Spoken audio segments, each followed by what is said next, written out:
Федераль именлек хезмәте сит ил агентларының йогынтыһына тиз бирешкән үсмерҙәрҙең психологик портретын әҙерләнә. Бәлиғ булмағандарҙы нисек кинәйәткә йәлеп итәләр, нисек иҫкәртергә һәм нимәгә иғтибар итергә? Һаумыһығыҙ, эфирҙа интервью, студияла Гөлсемә Эштанова.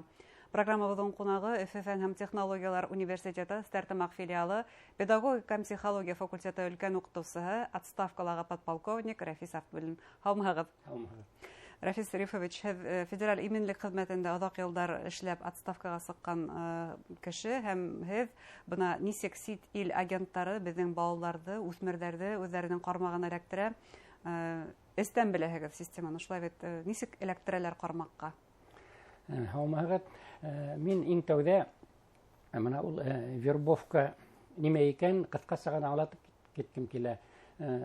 Вербовка эшләү өсөн 3 йүнәлеш бар, төп йүнәлеш. Шуларҙың беренсеһе, әгәр дә кеше үҙ теләге менән ярҙам итә, икенсеһе финанс мәсьәләләре буйынса аҡсаны алдаштыралар. Аҡса менән түләп инде. Өсөнсөһө, ул була инде ниндәйҙер шартҡа, ниндәйҙер ҡармаҡҡа эләккәс, уны янап мәжбүр итәләр инде. Ҡурҡыталар. Ҡурҡытып, ниндәйҙер мәғлүмәт алырға мөмкин инде.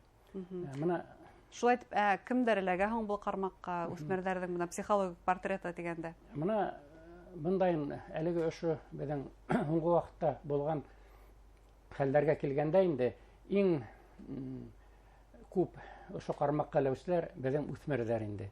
Мына үҫмер кем һуң ул? Үҫмер мына ябай ғына әйтеп әйткәндә, ул мына бала саҡтан үҫмергә әүереләләр бит инде.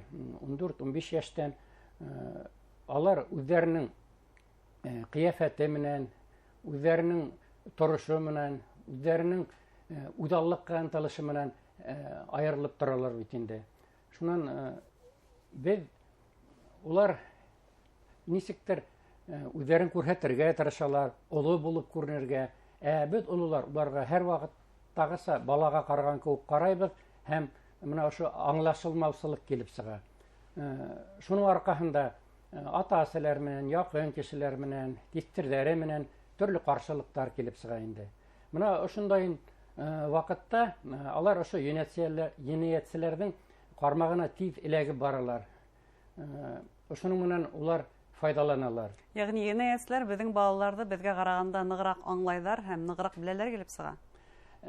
Дөрөҫ дип әйтергә була, сөнки теге яҡтағы беҙҙең коллегалар дип әйтергә була инде тырнаҡ эсендә, улар бик яҡшы психологтар, улар беҙҙең социаль селтәрҙәрҙә ултыралар, беҙҙең балаларҙы бик әйбәт беләләр, аларҙың ыңғай яҡтарын, насар яҡтарын, нимә менән уларҙы эләктереп алырға икән, бик яҡшы аңлайҙар һәм бик әүҙем генә эш алып баралар инде. Тимәк, социаль селтәрҙәр аша эләктерәләр беҙҙең балаларҙы.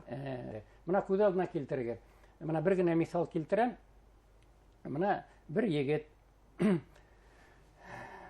ғаиләлә әсәһенән аҡса һорай.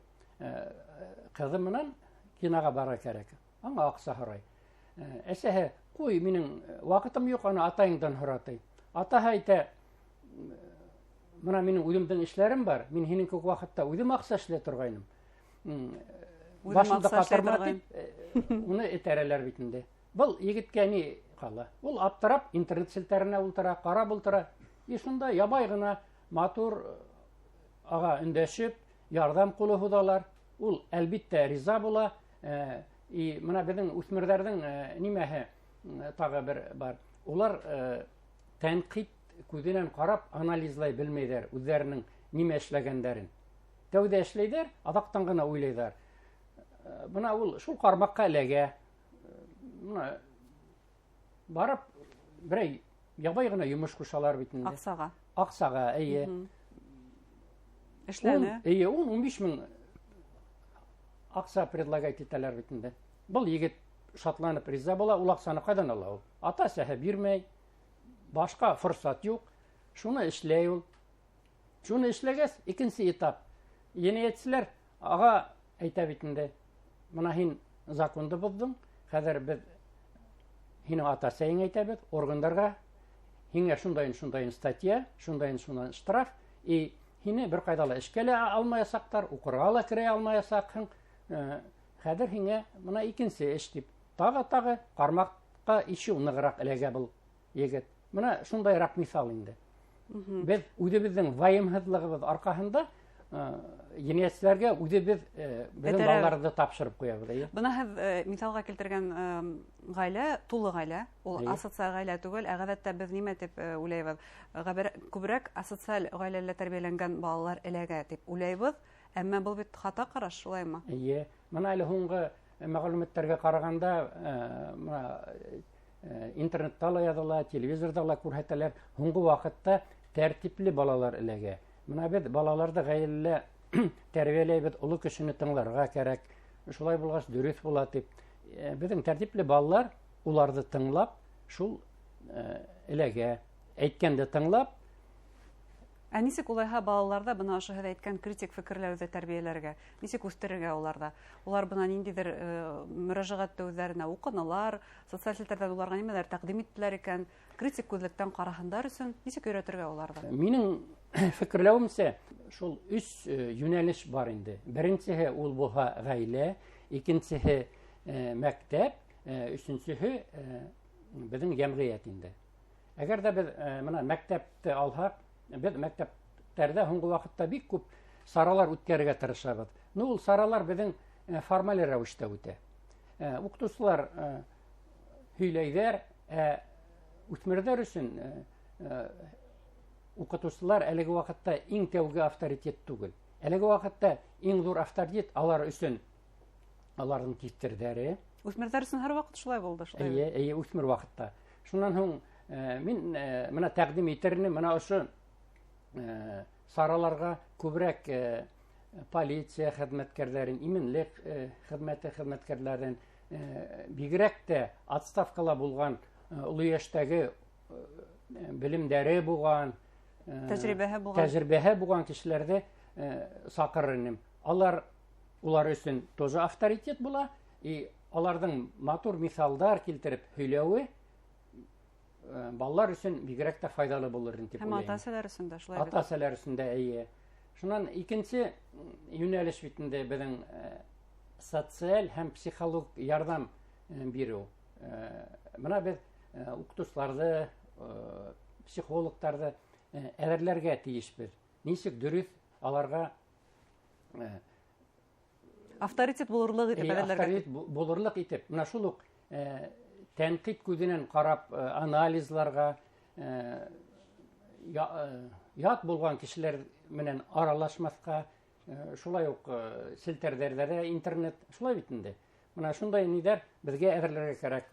Менә мин эшләгән факультетта шундай психологлар бер әзерләргә тырышабыз, төрле юнәлештә, яңа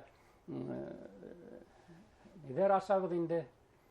Юнәлештәр әзерлекле кешеләр булырга тиеш. Демәк, бүген без педагогтарда әзерләү системаһына ла яңалыктар индерергә тиешбез. Менә без ошо һуңгы осорда барган, җәмгыятьтә барган үзгәрешләрне күз алдына килтереп, аларны файдаланып инде үзгәрешләр булдырырга тиешбез. Бына һезгә килгән студентлар, улар күбеһе 12 яшьтә укырга инә. Улар һуң нисек әле уларның формалашканмы ошо бына тәнкыйть күзлегеннән карау? Аларның менә тәүге килгән беренче курста әлбиттә формалашмаган. Без уларны шул формалаштыру өстендә эшләйбез. Тәүдә үзләре менән дәштәргә кирәк. Аларны эшләргә кирәк әлбиттә. Һуңыннан үзләре ошо эштең мөһимлеген аңлаймы студентлар? Аңлайдар. Без менә теория өлкәһендә генә эшләмәйбез, шулай ук алар практикалар үтәләр. Төрле мәктәптәрдә, психологик центрларда без уларны шулай өйрәтергә тырышабыз инде. Шулай итеп, Рафис Рифович, бына һез практик күзлектән ата-әсәләргә нинди кәңәшләр бирерһегез? Балаһындагы нинди үзгәрешләргә ата-әсә игътибар итәргә тиеш? Бына ошондай булып китте, нимә эшләргә, кайда, кемгә мөрәҗәгать итәргә кәңәшләр бирерһегезме? Менә мин әйткән бит, ике юнәлеш, өченче юнәлеш менә гаиләгә кагыла. Әгәр дә гаиләлә бөтәһе әйбәт булмаһа, безнең мәктәптә тырышулар, җәмгыятьтә тырышулар ул бер нимәгә лә китермәй. Бөтен нимә гаиләнән башлана. Әгәр дә гаиләлә без үҙара һөйләшәбеҙ икән, бала уны тыңлап утыра икән. Мәктәптә ул шулай, насар, йәмғиәт насар, дәүләт насар, дәүләт насар дип һөйләйҙәр икән, беҙ баланан нимә көтәбеҙ инде? Демәк, бала шуны һеңдереп үҫә. Эйе, бала шуны һеңдереп үҫә. Шуңа ата-әсәләргә, шул уҡ уҡытыусыларға баланың нисек үҙгәреүен тойорға кәрәк. Ниндәйҙер ул, нисек дип әйтергә, үҙгәрештәр, аның нейендә, поведениеһында үҙгәрештәр була. Холоҡ-фиғелендә, ҡыланышында үҙгәрештәр. Йә ул үҙ-үҙенә ябыла ул, йә бер кеменән дә һөйләшкеһе килмәй, йә нисектер үҙен эмоциональ тота башлай. Ҡарыша башлай. Ҡарыша башлай, бер кемде лә тыңламай. Шуға иғтибар итер кәрәк. Ул бит тик торғандан улай булмай. Ҡайҙа мөрәжәғәт итергә? Мөрәжәғәт итергә була. Иң тәүҙә шул уҡ психологтарға, мәктәптә уҡытыусыларға, класс етәкселәренә, алар шуны күҙ уңында тоторға тейеш. Һәм анонимлыҡ тураһында алмаған әйтеп китергә тейеш. Эйе. Сөнки психолог яҡтан ҡарағанда анонимлыҡ ул һәр ваҡыт булырға тейеш. Әгәр дә анонимлыҡ булмаһа, кеше, оло кеше лә хатта үҙенең бөтә серҙәрен асып һалмаясаҡ.